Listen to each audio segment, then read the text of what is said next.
What's up, guys? Welcome back to Airbnb ABCs. Today we're going to be talking about one of the most common questions that I get on this channel, on the Facebook groups that I'm in, on owners groups that I'm in, and it's one that has a really tough answer because there's not really a lot of facts to nail down and, do 1, 2, and 3 things and everything will happen. And what that is how to get more bookings on Verbo versus Airbnb, how to make that happen for you, because there's a lot of folks out there that really want more Verbo bookings. And what I'm going to be sharing with you today is my opinion, because like I just said, there's not like a step-by-step way to get more bookings on Verbo versus Airbnb. They're both platforms where it takes numbers to get numbers. And what I mean by that is where you have to have bookings, you have to have reviews, you have to have your property show up in searches, and then you have to have those searchable results convert into bookings. All those go into their metrics to boost you higher up in the algorithm, to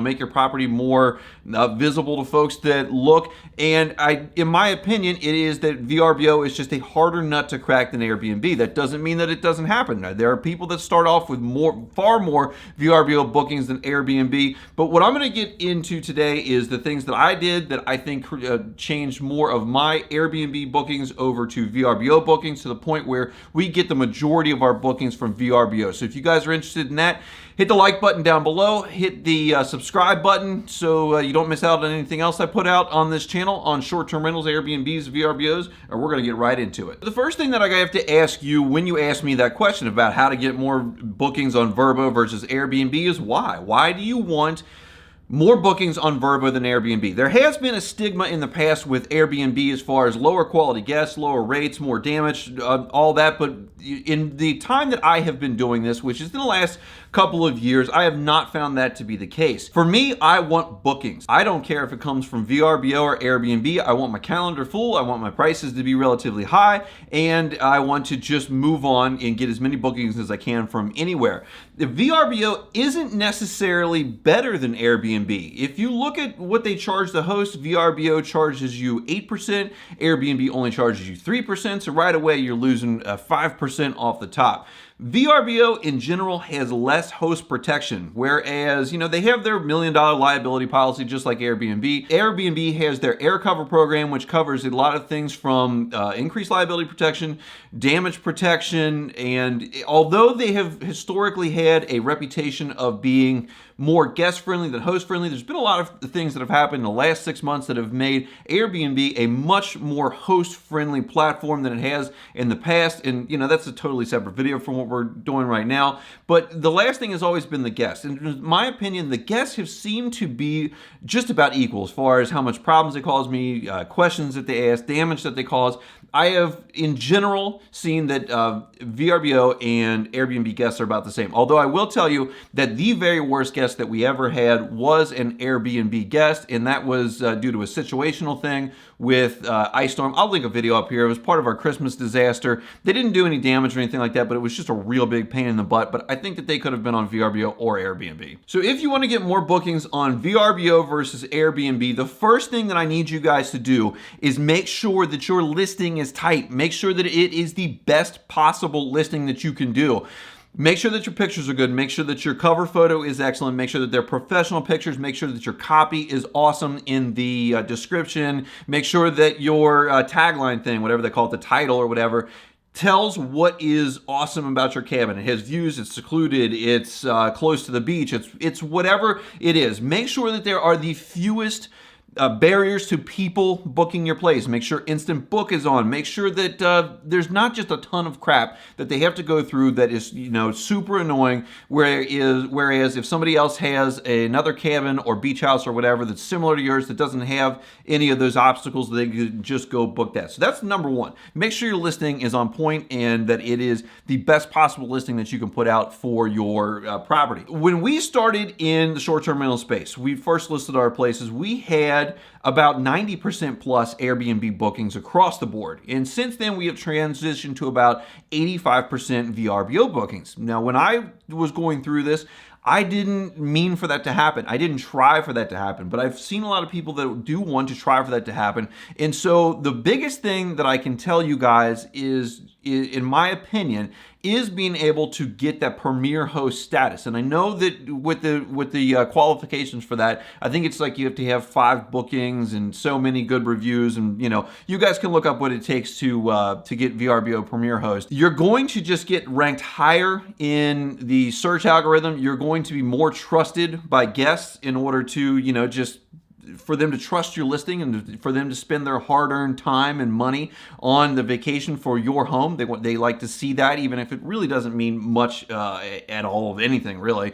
But it enables you to get access to the Boost Points menu. These are, in my opinion, what made the biggest difference for us, is because as soon as I got Boost Points, I started deploying them immediately. And I started burning them like as soon as we got them into the next possible dates that I wanted to get booked, and I would boost up those dates as high as I possibly could. And what that would do is it would push that up in the VRBO algorithm. It would then I would get more bookings because of that. More bookings would end up getting me more points, and then I could redeploy those in this kind of upward spiral of getting points and boosting our listing. And at that point, I started seeing a dramatic shift from Airbnb bookings to VRBO bookings. I also try to frequently accept their pricing offers. And what you'll see is that it'll say like an opportunity. It will say that, if you adjust these dates between like May 1st and May 6th, you have the opportunity to make $2,000 or $3,000 or whatever it is. Oftentimes, I will go in there, I will accept those offers because I think, in my opinion, that it may trigger the algorithm for them to boost your listing up. I have no proof of this. I have not seen any written or otherwise proof that this works. But the only thing is that I can think of is their computer system says, hey, this guy sees our offer, he's accepting it, he is working with our program, our algorithm, whatever you want to call it, and that makes that listing more attractive. I have no proof to back that up, but that is just one of the other things that I did, that between having 90+% Airbnb bookings to probably 85% plus VRBO bookings, which is what you guys are out there looking for. Now, that took us probably about 6 to 8 months to really see a solid transition from that, massive Airbnb number towards more of a 50-50 number. And then at that point, once we got to 50-50, pretty much rapidly transitioned over to a majority VRBO bookings. But if that doesn't work for you, and it may not, because I've talked to a lot of folks that are doing all these things and it, just still hasn't worked for them, you need to maybe go a little bit deeper, a little bit further into, your efforts to get more of those VRBO bookings that you're looking for. There's a couple things that you can do for this. First one is that you can make your VRBO listing cheaper than your Airbnb listing. And that just makes it less likely that people book it on Airbnb. It makes it more likely that people book on VRBO. And the way that you can make your listing cheaper is that you can either lower your VRBO price if that's what you want to do. But if you have revenue goals in mind and you think that they are reasonable and can be met, you may not want to lower your VRBO price versus just raising your Airbnb price. So that even if you do get an Airbnb booking and you'd rather have a VRBO booking, at least you'd be getting a 5, 10, 20% differential to accept that Airbnb booking versus that VRBO booking that you really want over the Airbnb booking. The way that I would do this, and the way that I also do this when I initially set up a new listing and I do that 20% discount, is I go into my my platform, my property management software. I use Hospitable, and I use their platform price adjustment tools, and it's able to mark it up by a specific percentage for whatever platform that you want to do, either down for VRBO or up for Airbnb if you want to make your VRBO listing cheaper relative to the Airbnb listing. There is a nuclear option that you can use, and you got to be careful with this, and I personally probably wouldn't do it because, again, I want bookings. That's what I want. I don't necessarily care where they come from as long as they're reliable and they come from a reputable company, which is why we don't talk about booking.com much on this channel, because I haven't heard of a single really good thing about it. You can suspend your Airbnb listing. And what that does is basically takes it off the market, but does not delete it. That would basically take your Airbnb listing completely off the market. You're not going to be getting further Airbnb bookings. You will still have to service the bookings that are in that suspended period for however long that you do it for. But this does free up your entire calendar for VRBO to come in there and take up those dates and then start that spiral of search results, bookings, reviews, boost points, etc. And then the last question that I get with this VRBO bookings versus Airbnb, how to get more VRBO, is should I delete my listing and relist it? And you are able to get the new listing boost with that, and that's just where the algorithm just goes ahead and pushes that listing up just arbitrarily because it's a new listing. They want to get you some bookings and it kind of like a trial run. You put it out there, see how it's going to do. In addition to that, you can use their 20% off discounts for the first 3 bookings. I believe Airbnb and VRBO do that. And even if you do that, you can go in your property management software and adjust the rates so that you're actually getting 100% of the rate, even though the customer thinks it's 20% off. Very common in retail, so don't shoot the messenger on that. I'm not the one that came up with that little trickarooski. If you have tech issues with your listing, for example, we had a listing that had massive tech issues. It wouldn't show up on the map. The boost menu wouldn't work. We weren't able to get it to show up in the app or the computer. It was a wreck. VRBO tech support, when I say tech support, is not great. Their support is not great. As a matter of fact, I think that Airbnb's support is far better than VRBO's support. I firmly believe that, and people will say that I'm wrong, but that's just been my experience. If you have issues like that where your listing is just screwed up from a technical standpoint, then it would probably be a good idea to relist. When we relisted, we went from 4 to 600 in the search in my boost menu thing as far as where we were ranked. And when I put the new listing on with absolutely no reviews, the other one had 2 5-star reviews, I immediately came up mainly in the 40s to 20s. There were still some 100 to 150s, but then there was also some other days where I was 6 to 10, 1 to 5.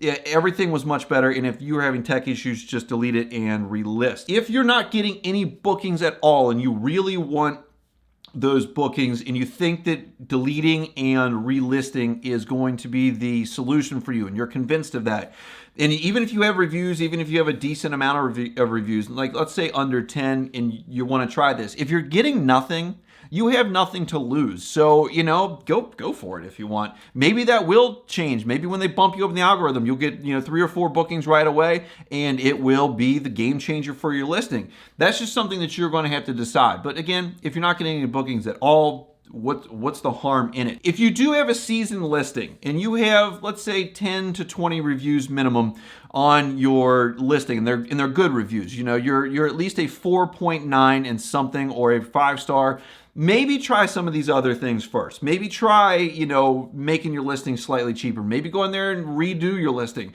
Change your pictures, change your description, change your title, change things up. Maybe suspend your Airbnb calendar. Maybe you're just priced too high. And Airbnb, you're just getting bookings and you need to really look at what your competition is and adjust your pricing. That is kind of my thoughts on relisting. And really the only thing that I would really say definitely go ahead and delete and relist is if you have technical issues that VRBO isn't going to be able to resolve like I did. I knew that was a dead listing, so we just went ahead and did it. The bottom line, guys, on this is that I find in my conversating with other hosts, with different Facebook groups, that most people have one or the other platform that is dominating their calendar. And that makes a lot of sense, really, when you think about it from that same takes numbers to get numbers type of thing. Once you start really booking out your calendar with one platform, it is going to be harder for the other platform to be able to find space to book you. And therefore, it is going to probably drop you down in their algorithm because they just simply can't sell any of your days on your property. And so one usually dominates the other. I very rarely find people who stay at that 50-50 range for very long. So for me, I always try to get bookings. That's it. I don't try to get bookings on Verbo. I don't try to get bookings on Airbnb. I will take whatever comes across the plate because they are both quality booking platforms. And I really haven't had any problems with one versus the other. And as a matter of fact, I've actually had more technical issues by far with VRBO and more trouble getting those resolved. And then I find that the guests are about the same, with that one standout with Airbnb. So really, when you look at it, it's kind of a toss-up. So guys, if you like this video, be sure to hit that like button for me. Subscribe down below so you don't miss anything. Leave your questions down below. I think I'm going to do a frequently asked questions, because basically this whole entire channel is really a frequently asked questions type of thing. But leave them down there. I will try to answer as many of them as I can. I appreciate you guys watching today. I'll see you in the next one.